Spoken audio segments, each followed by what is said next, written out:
Hi, Spots and Cheap Pops. You're on the air. Hi, Spots and Cheap Pops. Ladies and gentlemen, back by popular demand. Vladi Dottie, Silicon Steve Alley, and we are talking the very best of professional wrestling on the internet today. Vladi Dottie, how are you doing? And did you see MJF? And did you see Will Ospreay? Wow. I did, man. It's been a hot minute. And since that last time we spoke, that match busted loose on America for an hour, or just under an hour. I stand corrected. 59 minutes and 58 seconds. And Will Ospreay and MJF gave you one of the better matches that you'll see on television. You know, this is one for history, and people are going to be looking at this one for a long time. Really, really, really good match, man. And dare I say, incredible. I'm not even sure what Meltzer gave it, but I'm sure it was a gazillion stars. Wasn't in Tokyo. You had one or two for that, but yeah, you could tell that these two have chemistry. It was really a great way to sort of like spend a Wednesday night, and they busted their asses, man. Oh yeah, and the thing is that you had both of their strengths were on full display in this match. Full display. They took their time when they needed to. They started out pretty fast by doing almost like today's chain wrestling, stuff that you see Will Ospreay do a lot, where he'll do some flip stuff or do some kind of almost mat technician with the other guy. And MJF matched them step by step. They did the little spot where MJF kind of tipped up or rolled through this move, and he did the little strut. And then Will Ospreay, being the babyface, did the same exact thing. You saw Will Ospreay's athleticism, full display. You see this building storyline with Will Ospreay not being able to hit the Tiger Driver 93. You saw MJF take his time, be the great heel, what he's best at, but also tell a story. You saw MJF do the flippy shit when he needed to do it. Showed you his athleticism and how good he is in the ring. And again, the other thing about MJF, the absolute endless amount of offensive moves he can come out of seemingly nowhere. I mean, how many moves did we see that we never saw MJF really do on television before? He did them. And they're all high, and not all, but most of them are high impact head maneuvers. Whether it be that crazy DDT he did, a new version of a DDT we saw where he kind of had the guy in the hammerlock. He did a couple different cutters. He did a stunner out of nowhere.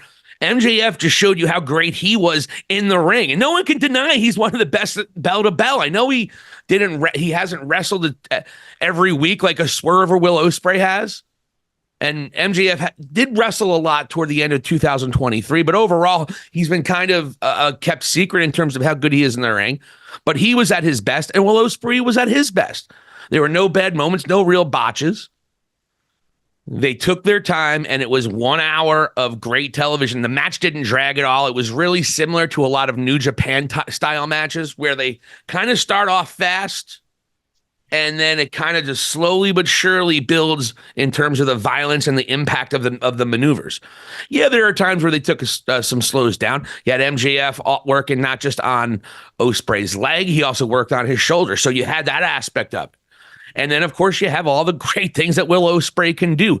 The just expressions of their faces, the way they sold moves. Everything was damn near perfect in this match. I did not love the finish, but it is kind of a throwback to MJF, who he is using the Dynamite Diamond ring. Yeah. But at the end of the day, this was an incredible match. You would think and hope that it's going to lead to a rematch for All In. You also would probably like a little bit of a bigger build. We only knew about this match a week beforehand. Yeah. But it reminded me of the Omega match like that way. Exactly. And that's something that we have consistently had a problem with Tony. And you got to wonder why he put it on. But it was the 250th episode. It's a big deal. Yeah. Yeah. But he's also probably trying to get a contract and as much money as he can get at a max. But this match was really what most of the wrestling world who watches both brands, really what most of the wrestling world is watching or is talking about this week. Yeah. I mean, one of the issues that I sort of had, I I hate to be nitpicky about this, but I wasn't crazy about them going into the crowd and the referee like sort of taking it upon himself to not do like a count out. And they sort of approach that a little bit in commentary too. And so I'm like, here we go. And then of course they worked the comedy in there with the little girl hits MJF, gets in on it and all that. And then the only other thing I would nitpick on, which by the way, that should have been a disqualification right then and there as well. I thought so too. I'm like, how's Ospreay winning this? This is crazy. MJF is overmatched now. But the only other thing that sort of bothered me a little bit was MJF playing up to his feud with Danny Fandango during the match, and I'm like, why when he did the little dancing? And then he talked to the camera at one point. It was like talking to Fandango as well, and I'm like, you're in the ring with Ospreay, like just give us that, man. Concentrate completely on that, especially if he lost.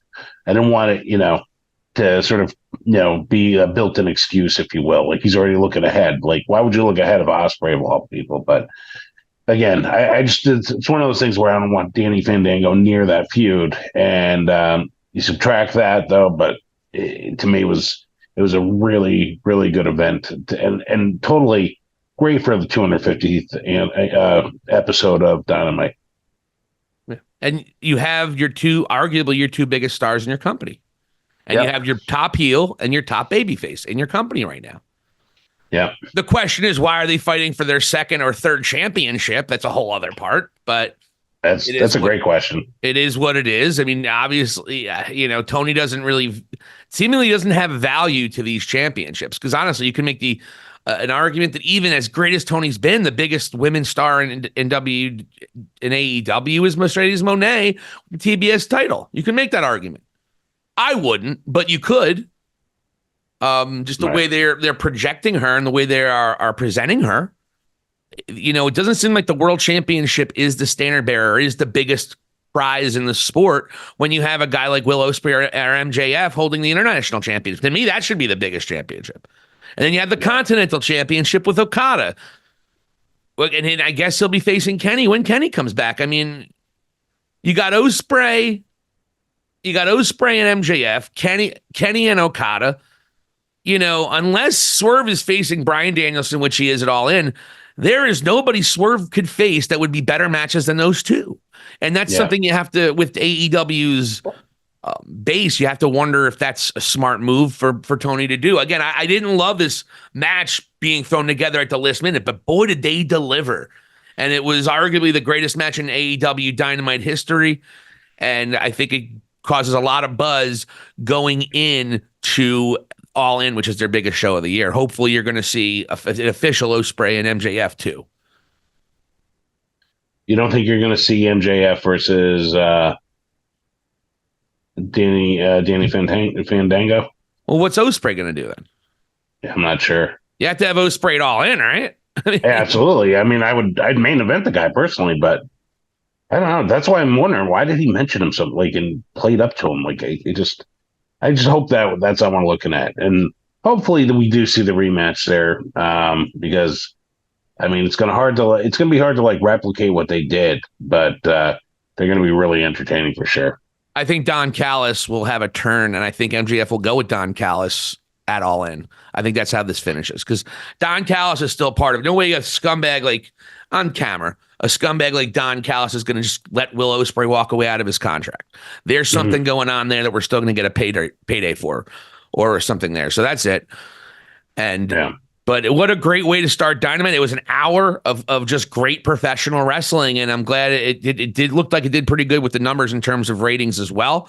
So that's exactly what AEW's strength is. Like I said, time and time again, your top tier in-ring matches in AEW are the best on the planet. I'll die on that hill. Yep. Their mid card, not so much, and their lower card, definitely not so much. Right. But their top tier talent, look, I'm sorry, as great of a moment as Cody and Roman was, and it was a great moment, the better match was MJF and Ospreay in terms of bell to bell. But because of the spectacle, because of everything that WWE built up for that moment, then that match is going to have better lore. But it goes to show you, arguably the best match this year of AEW was this past Wednesday with that. And the best match in WWE this past year is arguably, at least known wise, as you would say, would be Cody and Roman. So obviously there's some great matches that WWE puts on too, particularly with Gunther and what Sammy has done and things of that nature. But MJF and Will Ospreay is just other level that nobody can touch. Yeah, and absolutely. And you did mention like the different moves that MJF was using, and I even enjoyed like the one part of the match where MJF was on the outside of the ring on the floor. And I was turned to the camera and was basically indicating how he was like the smartest guy on the planet.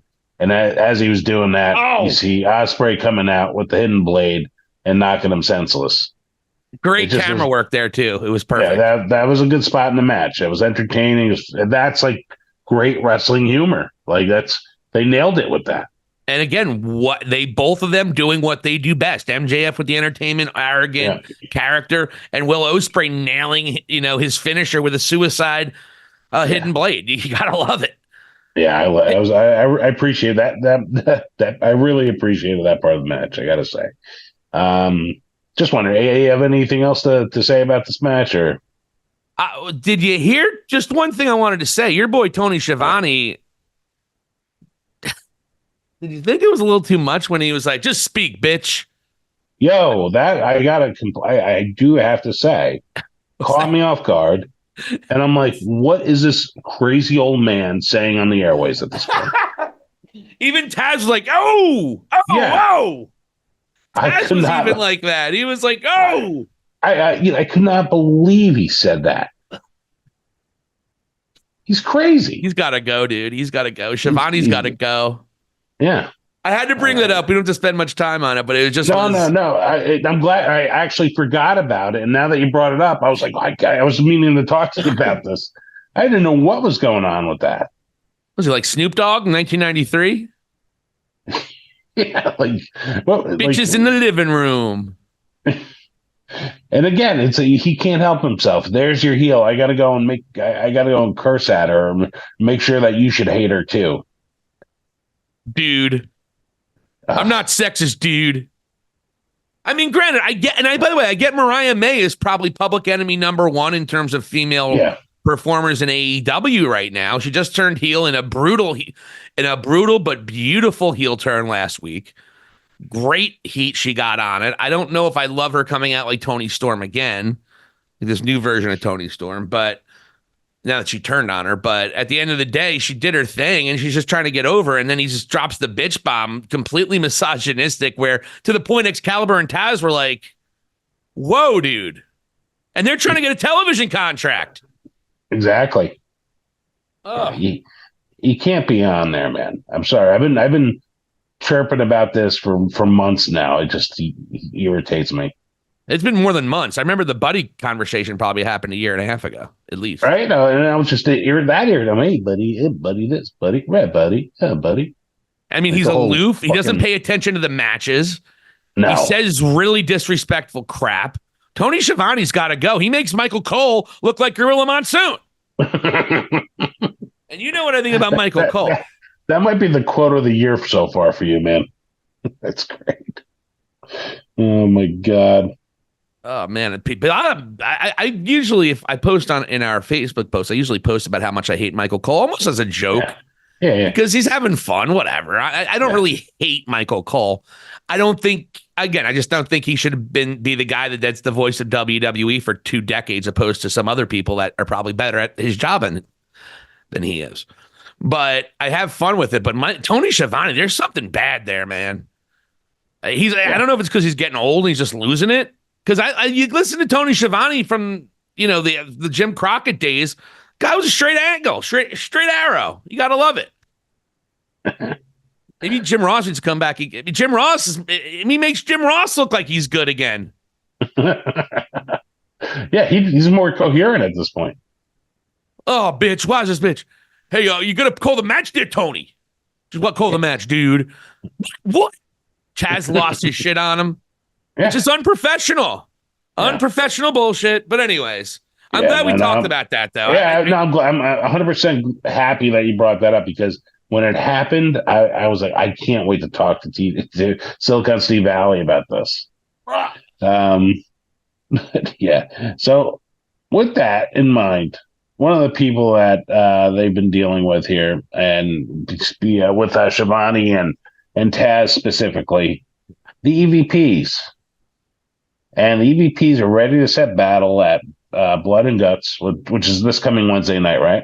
Yes, sir. Yes, sir. And we have the EVPs being Matthew and Nicholas Jackson, along with Okada. And also, who else is on that group? Oh, Jack Perry. How can you forget the biggest star of them all? Yeah, I'm sorry. It's a bit forgettable. And and Hangman Adam Page. Absolutely. So then they're going to be going against Swerve, The Acclaimed, Mark Briscoe, and Darby Allin, correct? Yeah, Darby Allin coming down from the rafters doing this. But Darby did look cool coming down from the rafters. A lot of times they kind of just stay still. Darby's like, yeah. He came down looking the wrong way, though. He was looking toward the ring opposed to the Elite. Yeah. That's all right. The way they blocked that out, like the Elite is looking towards the locker room, and then Darby comes down and is like looking at the other side of the arena. Nobody's looking at each other. Yeah. It was but one of the things that we got to touch base on here is in regards to this build and the direction. You liking this, or what are you thinking? It's what they've been doing the last couple of years. I don't love it. You want a bigger build. You want to make why is Jay Briscoe involved? They just started messing with him, I guess. Okay. It just seems like it was kind of thrown together. You don't really have many people that were in the last big fight at the Anarchy in the Arena. Do you have anybody who's the same? I think the Acclaimed, were in that match. Yeah. And Darby were in that match. Yeah. Other than that, everyone's different on that side. Then now you have a thing going on with Hangman, where Hangman is kind of not all on board with the Elite, which I thought he was going to be. I thought he was going to be fully aligned with them. Going to what you were saying, you thought that Hangman wasn't going to be aligned and he's going to have some problems with the Elite. It looks like we were both kind of right, because he is technically in the Elite in this match, but it seems like maybe we are looking toward Kenny and Hangman versus the Bucks down the line, which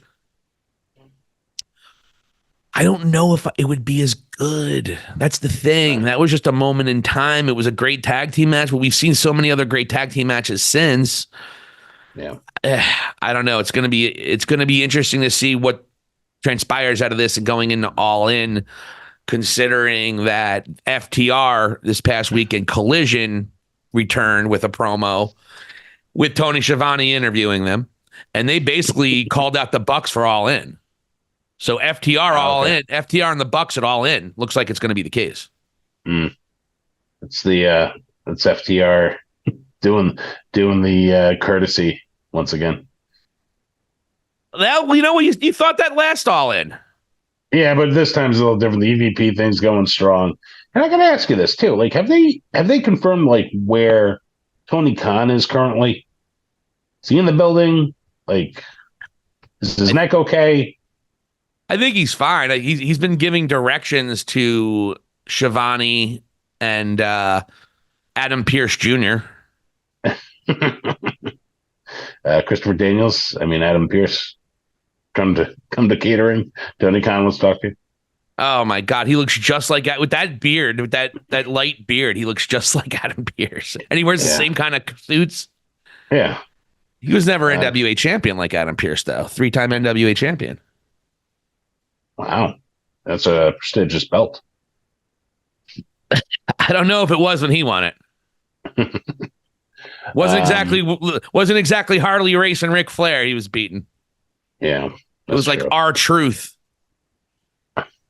But yeah, I'm just kind of wondering where they're going to go with Tony Khan specifically in this angle with the EVPs. Like, what's next after this? When are they going to start concentrating on their own titles, if you will?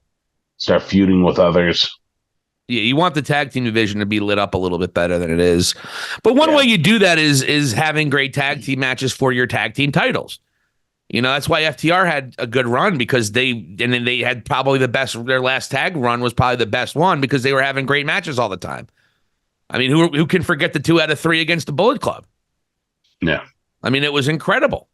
And in fact, they actually referenced that this past week in their interview. So, FTR said they had the 2022 and 2023 were the 2 best years of their career. You'd have to agree with that.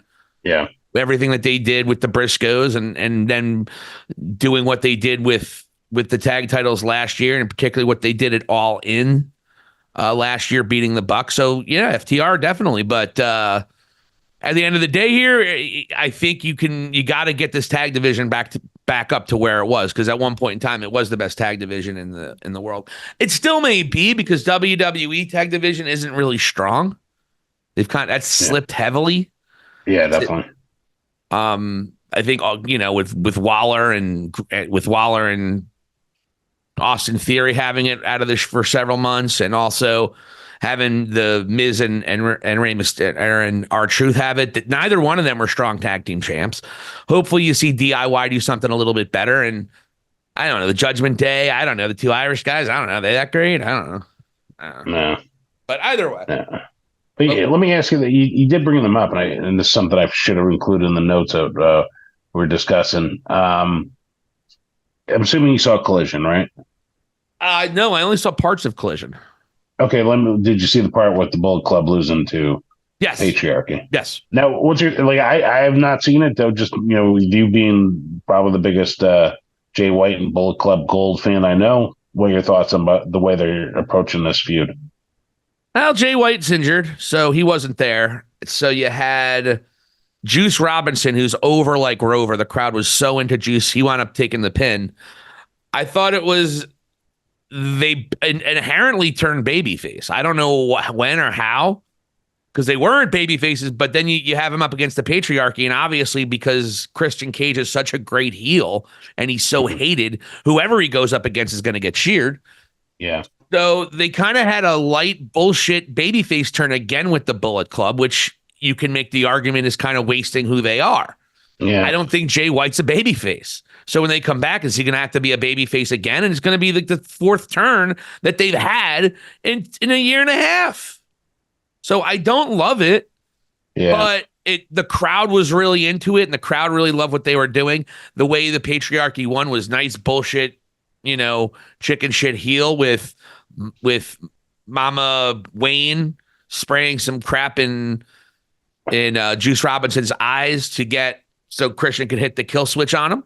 So it was a great match. The crowd was really into it, and so it looked like it did its job.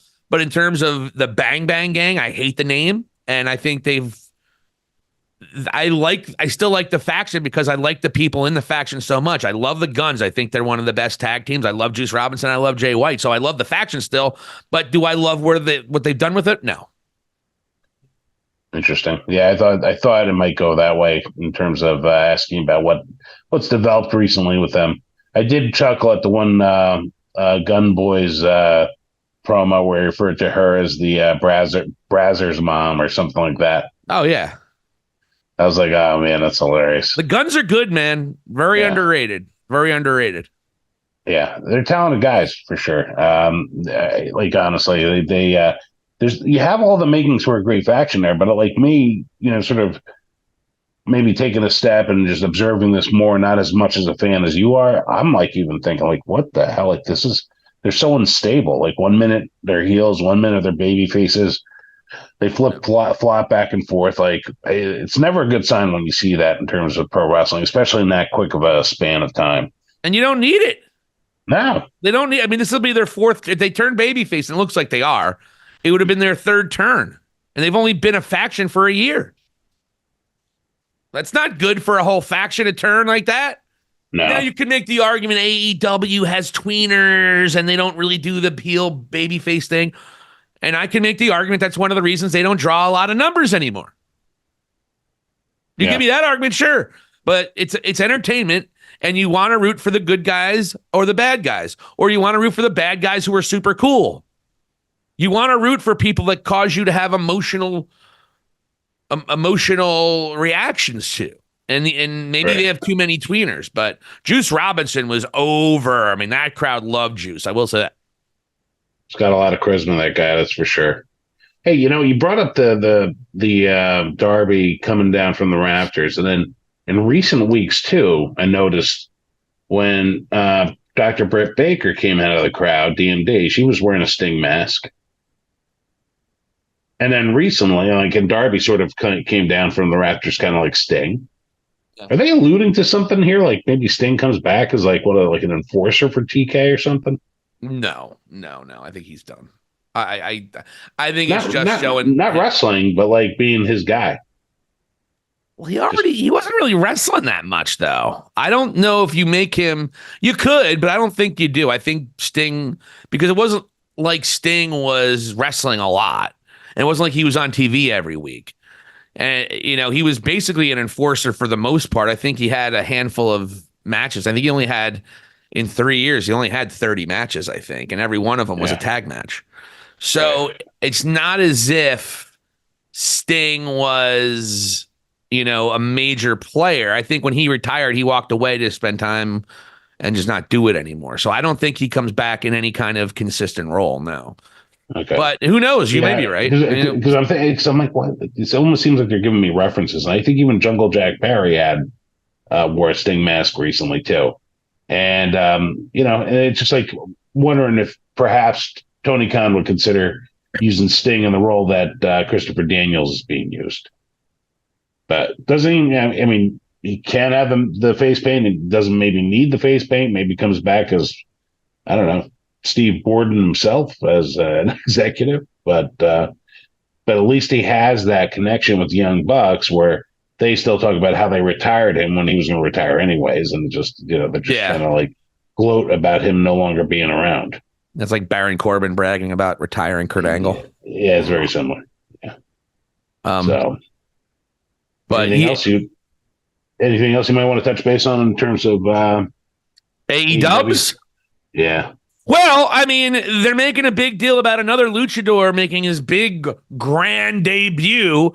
Well, is it the same as the debut as Commander? Is it the same as the debut as Hechicero? Is it the same as the debut as Gravity? Or all these different luchadors they continue to bring up from CMLL and make a big deal of it, and then they have their big moments. They have a couple of, that guy was cool. Okay. Still can't cut a promo. Really can't tell him apart from a couple of the other guys that they brought up, but we're going to make a big deal about him anyway. And then within 2 weeks, we won't even remember his name. Like the guy who fought Okada at the collision that I went to in Allentown, Pennsylvania. I still don't remember the guy's name who Okada faced. A big CMLL debut in the main event of Collision. And we don't remember his name because who gives a crap? Because they all look, not all, but so many of them, you seen them once, you seen them again. You seen them one, you seen them all.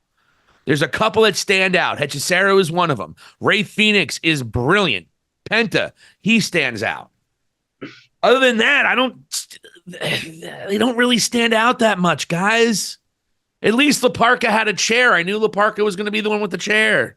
Yeah, a crazy dance like Danny Fandango, too. Yeah, he does the dance. He's the chairman. He was the original chairman. He was. Like, there were certain attributes. They have to have more attributes than just a cool entrance and a cool mask, because they all have cool entrances and cool masks, and they all do flippy shit. You gotta make it more different.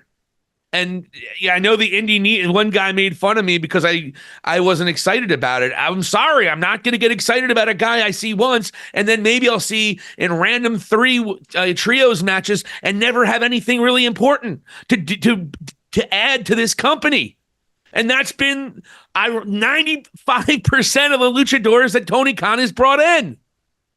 So please spare me. Build the luchadors you have. Make Ray Phoenix a household name. Make Penta El Zero a household name, and stop bringing some in, because they're all getting lost in the sauce. Yeah. Yeah, I agree with that. And I saw that they had a little bit of a big buildup with this guy, the whole video package, and then the clips that I saw weren't necessarily overwhelming. And I thought the same thing. I'm like, this guy's going to be lost within a month. So again, it's Tony tends to do some repetitive things, and this is one because really, where are you going to go with this anyways? The guy's definitely not going to be cutting promos, and how do you go and basically involve him in something with higher stakes versus just being a flashy undercard? Like, don't spend so much time on the undercard. Just water the plants in the undercard that you have instead of bringing new ones in every other week. Yeah, because they're never going to get any traction.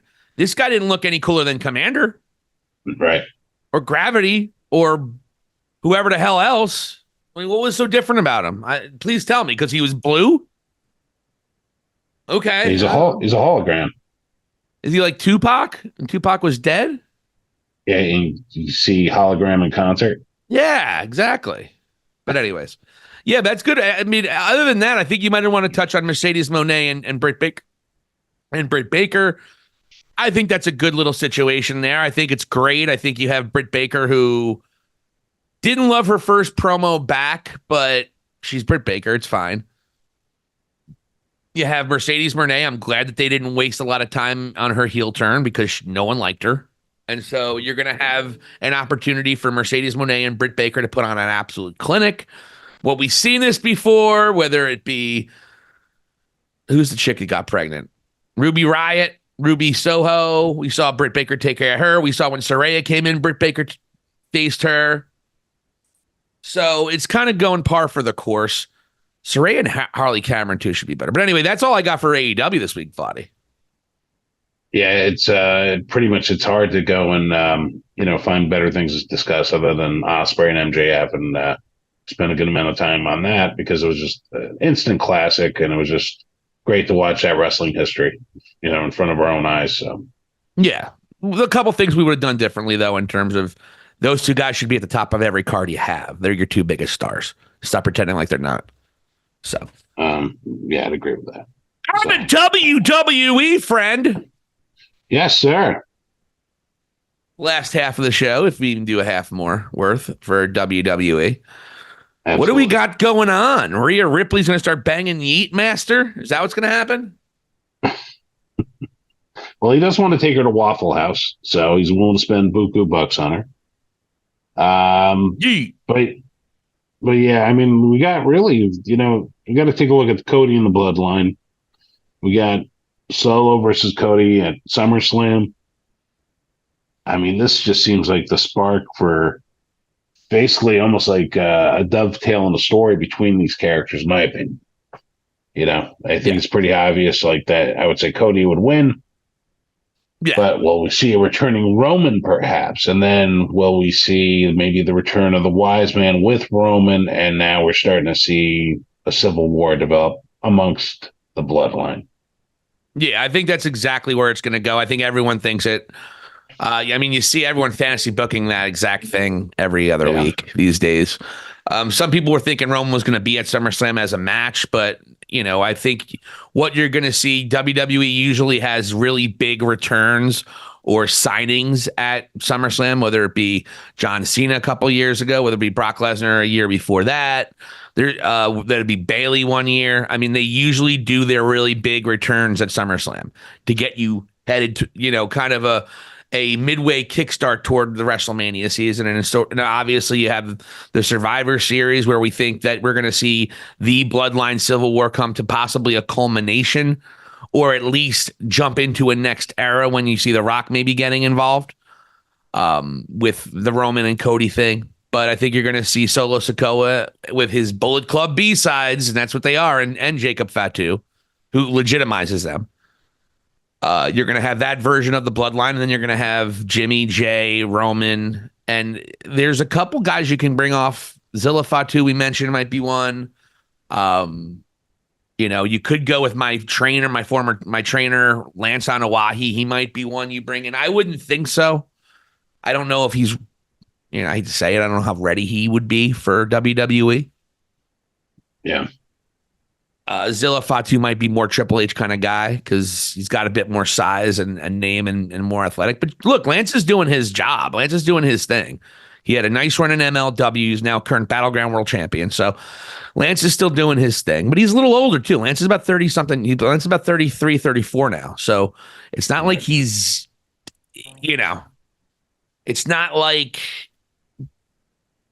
he's somebody that they would invest in for a long-term future. And I don't think Lance would ever be a top guy in WWE either. He'd always be a mid-carder. Yeah. So. And you mentioned Sammy as well. Sami Zayn. Yeah, Sammy, I think, would be the other one.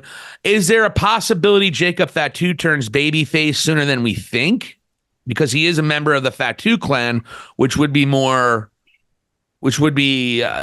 just as much of a connection with being Rikishi Fatu and Rikishi being a Fatu as well. You would think that would be a possible guy that would defect.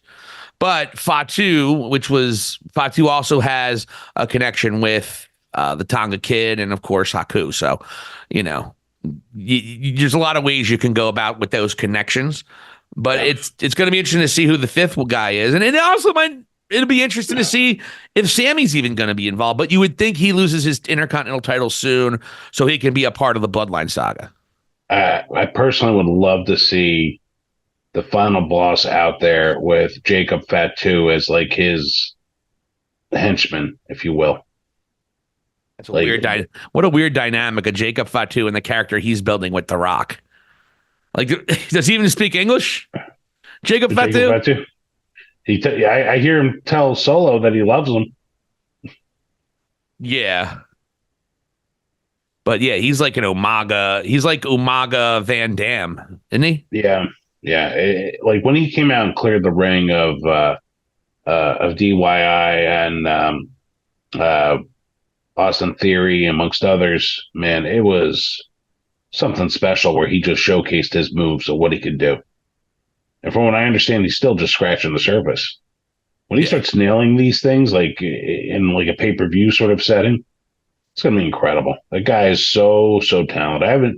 It's like him and Ospreay for me right now. Like, I got to see what they're up to. Yeah, no, Jacob Fatu he's the guy that legitimizes that whole faction.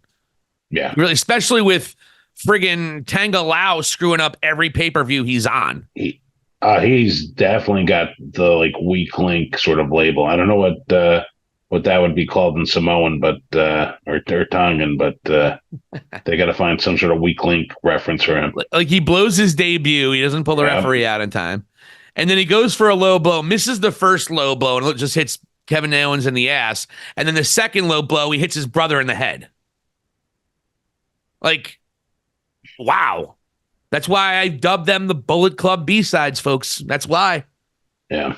The bottom line is, as much as we love, and look, Tama Tonga was an original member of the Bullet Club. He was one of the four people that formed it. It was, as we know, Prince Devitt, a.k.a. Finn Balor. It was Carl Anderson of the OC, and it was Tama Tonga, and then Bad Luck Fale. Those are the four OGs of the Bullet Club, and none of those four, you can make the strong argument, none of those four would be the top 5 most significant members of Bullet Club of all time. I would certainly suggest that maybe you make the argument for Finn Balor, Prince Devitt, because he actually started the club.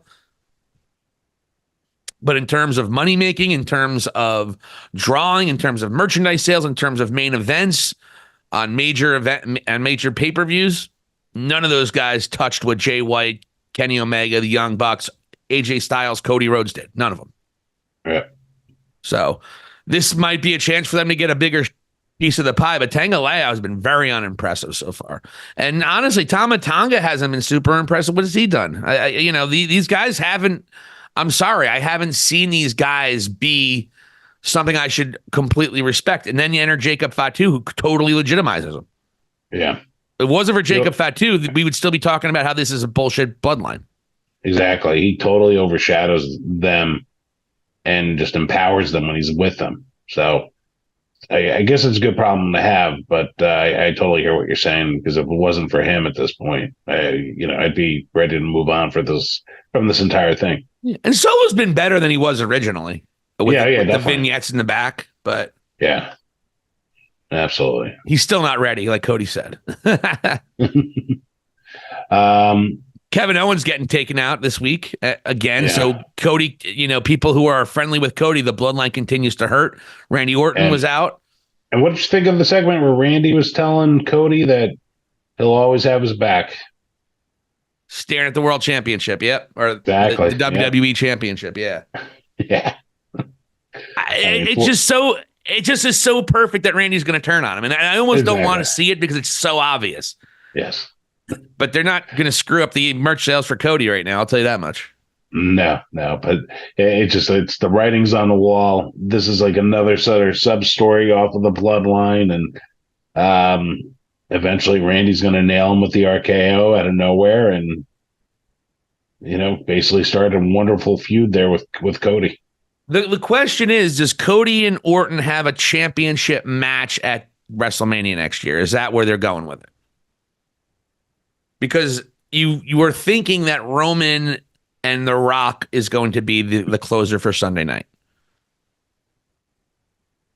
with the bloodline struggle. What do you do with Cody and Orton? Is that night one?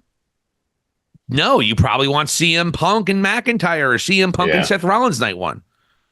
So again, they have so much, they're so crowded up top now in WWE, which 3 or 4 years ago, we were like, where are these stars? They need new stars. Who's going to take the ball from Roman? And all of a sudden we have like 3, 4, 5 main events that could main event 2 nights. It's amazing. Yeah, it is. It's definitely true. But yeah, what do you think happens is Orton and Cody going to fight at WrestleMania, and would it be for a championship? That's my question to you. It makes sense for it to be for a championship. And I think bottom line is at the end of the day, honestly, I think Triple H wants Orton to get that record for titles. Cody dropping it to Orton and Orton winning it from him. It just deepens their bond and basically their story, towards what they were with Legacy and to where they are now, and like Cody sort of surpassing him a little bit and getting that shine, if you will. And Randy's just being Randy. He's being cool with everybody for the time being, but he's going to measure this, and when it's time, he's going to go and destroy him. And then you have John Cena, who Orton has said he wants to face Cena. He wants to be the guy that retires Cena at WrestleMania. So there's a lot of things. There's just not that much time to do everything, but it's going to be interesting to see where WWE goes with this. Who is Cena's match at WrestleMania? It's a great question. Is it CM Punk? Punk wants to face him one more time. Joe Hendry wants to face Cena. What Joe Hendry wants, that guy gets. Just got to call his name. I believe in him. Yeah, it's easy to believe in that guy. With this crossover, are they going to have Dolph Ziggler be Nick Nemeth now when he do the cross promotion? This guy reminds me of Dolph Ziggler, former NXT champion. He kind of looks like him. I'm Nick Nemeth. Not to be confused with anybody, but it's just funny, It is. Oh, well, who else? Who else said that this week that they wanted to face Cena? Oh yeah, Zack Ryder, now known as Matt Cardona. He wants to face Cena one more time. Everybody wants to face Cena one more time. Shit, dude, he's not going to be a full-time guy, and he only has 6 more months or 8 more months. So calm down, everyone. Yeah, everybody's piling on at this point, and they're not going to be able to get everybody there, of course. So, but hey, you mentioned his name. Any thoughts about the current direction of what seems to be a little bit of a 3-way feud building here between Punk, McIntyre, and Rollins? I thought you were going to say Joe Hendry because if you say his name, I haven't done my due research on Joe Hendry. I know he sings a lot of song parodies. Yeah, but he's a phenomenon. One of us should probably pay more attention to him. We'll see. We got to start buying. One of us has to start buying in.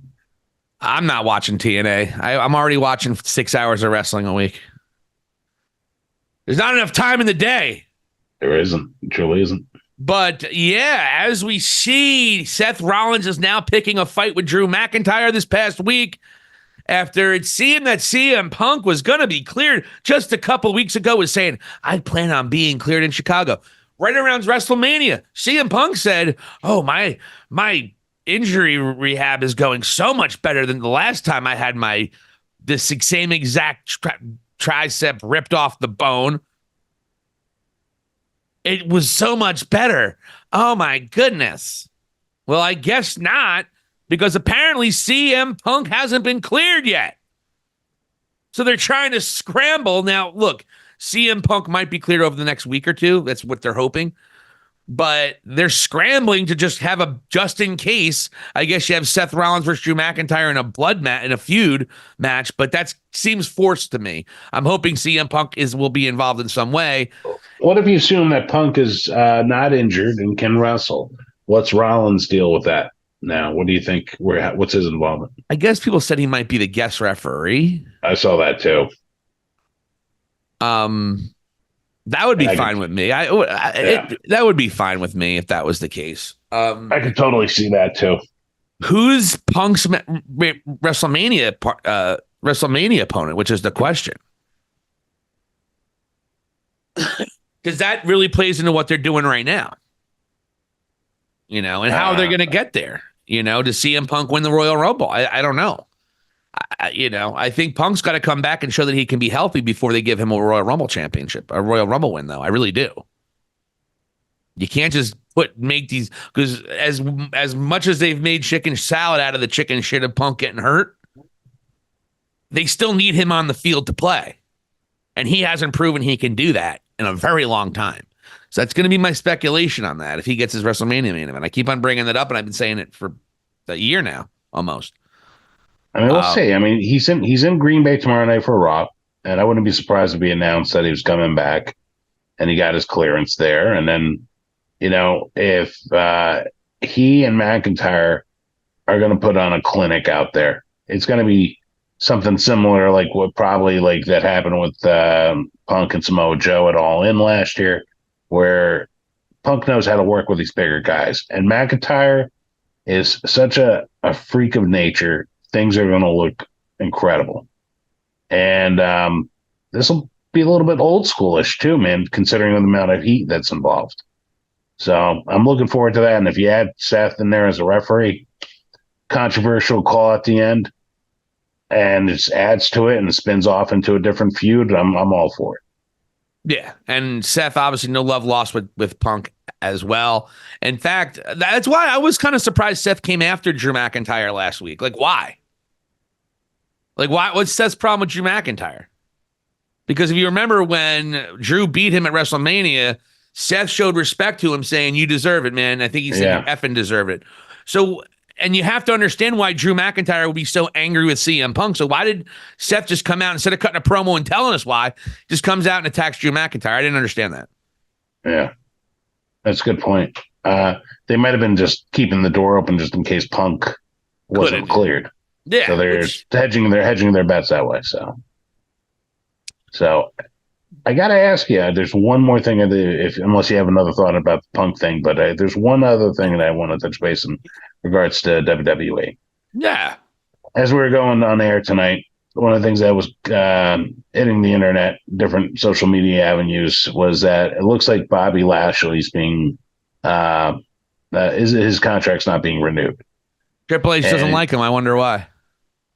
And then this is one of those things where with Lashley, talented guy, absolutely in shape, had a pretty decent run at points. And when they paired him with the Street Profits, I thought that was a great basis for drop the ball. Yeah. And you and I have been very positive and pro Triple H throughout. This is one of those moments that I have no doubt Triple H could have made into a big money maker. You have such talented, athletic guys on that team that have charisma. And they could have just done something special. And then it looks like here Bobby Lashley is going to be a free agent probably within 90 days. Yeah.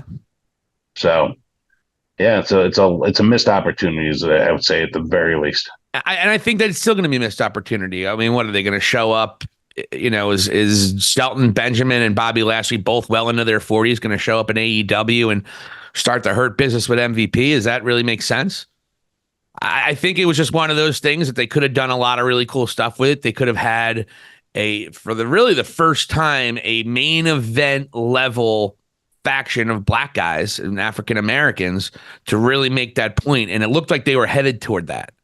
You put the Street Profits. I would have done MVP with the Street Profits, Bobby Lashley, and Omos. Have Omos be your heater. Perfect. That's your Hurt Business. They didn't call him the Hurt Business. They called him the Pride, which was stupid. Yeah. And then they put him with Karrion Kross, which if you are put with Karrion Kross on the WWE main roster, it's worse than the Jericho Vortex. Doesn't work, folks. It hasn't worked yet. It does not work. Karrion Kross does not work. Whatever they've done. We first blamed it on the red demolition outfit. That wasn't the reason. Maybe Karrion Kross does need all the bells and whistles and the girl to get things done, opposed to just ringing the bell. And they put him in that horrible feud, in that BS match at WrestleMania where Bully Ray was able to get his cheap pop as a referee, which he says, I performed in front of 81,000 people, bragging like you were like, never mind, I don't want to get into it. But you know, they had a really bad feud there. They put the girl B-Fab with them, which I don't think worked at all. Not at all. And they could have really done something special. Breaking up the Hurt Business, which was prior to Triple H taking over, was a disaster. It wasn't necessary. It was stupid. Perhaps they were just thinking that faction, or the Hurt Business 2, whatever you want to call the Pride, or the Pride, perhaps that faction needed to be a heel faction. And perhaps with the Karrion Kross faction and with the Delgado El Fantasma, but more specifically, the Bloodline, maybe they didn't want those two major factions. Well, it's simple. Put them over on Raw. All right. But then you have the Judgment Day, and they were doing whatever the Judgment Day was doing. The Hurt Business had their moment. They didn't seize on that opportunity. And it's similar to Matt Hardy doing the broken gimmick when they went to WWE when he was at the height of the broken gimmick. The broken gimmick had to get stopped, and he never regained the momentum with what Matt Hardy had in 2016. He never got that momentum back with the broken victim, with the broken character he's doing. He's doing it again in TNA. Good for you, Matt Hardy. No one cares. They cared. Yeah. They cared 8 years ago. They don't care now. And the same thing's going to be with the Hurt Business. You know, I guess you can get them back together, but it's not going to be the same. It's not going to be on the same platform, and it's not going to have that magic that they had. So I'm sure Bobby Lashley will have a successful run wherever he goes. He'll be a top name. He's a former world champion, beat Brock Lesnar a couple different times. Yep. He's had some great runs. But at the end of the day here, I think when he goes to the Indies, he's going to be fine. But the Hurt Business is going to be a lost opportunity that never was. And it's a shame. And that definitely is an indictment of Vince McMahon and Triple H. But yeah, there's so much to do on that roster. And he was just afraid that maybe that faction would take away from the Judgment Day and the Bloodline. Like if they weren't so Cody centric with the Bloodline, like whatever version of the Hurt Business would have been a great baby face group to go against the Bloodline even. So yeah, you definitely could have used them any which way. And, unfortunately it didn't work out. And, I look forward to seeing Bobby Lashley wherever he is. I wouldn't be shocked if he does show up at AEW, to be honest with you. So, and the guy can work too, but They even alluded when they first got together, Bobby Lashley said he wanted to go after Roman when they first got to SmackDown and they first started getting together with them. So the writing was there. They could have done it, and they certainly could have done it where they could have been the heels against Cody and had the Bloodline feud with somebody else for now. Yep. So there's a lot of things that they could have done to make room for Lashley and his faction, but Triple H, certain guys, Triple H doesn't really see special things in. Yeah. It's unfortunate, man. But we'll see how things develop, and definitely keep tabs on everything that's going on here with High Spots and Cheap Pops, right? Oh my God, Summerslam and All In are on the horizon. We can't wait. Some of the best times of the year in professional wrestling. and we're bringing it to you the very best in talk wrestling every single other week. So yeah, anything else, Vladi Dottie? I've had a good, nice little episode here. No, yeah, that's it, man. I think we covered everything we wanted to cover this week, and we'll definitely keep on in touch more here and get more stuff out for sure. By the way, yeah, it's going to be great. I did a quick list of NWA World Champions. A lot of guys on the list you would never think that you've heard of, that you never would think would NWA champions. R-Truth was an NWA champion. Okay. Which is weird. Surprising. Yeah. Yeah. There were a lot of guys on the list that were surprising. Christian Cage was an NWA World Champion. I didn't know that. Yeah, I didn't know that either, but it's like I'm thinking, okay, if there was a gap away from WWE, the NWA would definitely go and welcome somebody coming from there and definitely put the title on them. Oh yeah, they were. They did. I mean, yeah. The Funkadactyl was a world champion for a little while, and he's terrible. He's an amazing political commentator. I won't have you besmirch him. I don't know. I think he's a moron. Always did, honestly. Yeah. Tenzai should have turned on him. But anyways, all right, Vladi Dottie. Well, I had a great time talking. Good catching up with you again, talking WWE, AEW, and all things in between. Congratulations to Nick Nemeth. And, of course, my boy Ace Austin and Chris Bay, they're new champion. They're still the tag champions over in TNA. And I'm sure there were some other things. But, yeah, TNA had their big pay-per-view, and Nick Nemeth, Dolph Ziggler is your new world champion. That's great, man. Talented guy, and I'm glad to hear about your buddy winning the tag team belt, too. Oh yeah, well he's been the tag champs there for a little bit, but I think they lost it and then they regained it. They're actually baby faces now. I don't know if he's still in Bullet Club or not. I'm not sure. Oh. But yeah, he's doing great and he looked great. I saw a couple highlights. So big shout out to my boy Ace Austin. Much love to the guy. And that's about it, folks. So hey, check us out on Facebook. We're almost to 1,000 people in our group, Vladi Dottie. It's great, man. It's great. Grows every day. Got to give a shout out to everybody who's contributing there. Kellen and Chris, you guys are killing it. I've been trying to share as many of our stuff from our group onto our page. And yeah, we're going to get going. Content will be jacked up a lot going once we get into our groove. A couple of schedule things have got to be worked out, but we're going to start working it out. And we're hoping to get a Moment in the Valley weekly as well. Do a little bit of off-color weird things that we have going on here as well. So we'll see what's going on. So for Vladi Dottie, this is Silicon Steve Valley. Make sure you hit the subscribe button if you have. If you're listening to us, follow us up on Spotify, Apple Tunes, wherever you get your podcasts. And hey, hit us up on the Twitter. I'm at High Popper. And Vladi Dottie is not on Twitter, and God bless him for that. It's called X, by the way, apparently. Yeah, evidently it's just been a name change. I don't care. I'm never on it myself, so I'm not going to respond to you anyway. All right, folks, thank you for Vladi Dottie. This is Silicon Steve Valley. Thank you for watching and listening to High Spots and She Pops here and at the lesson.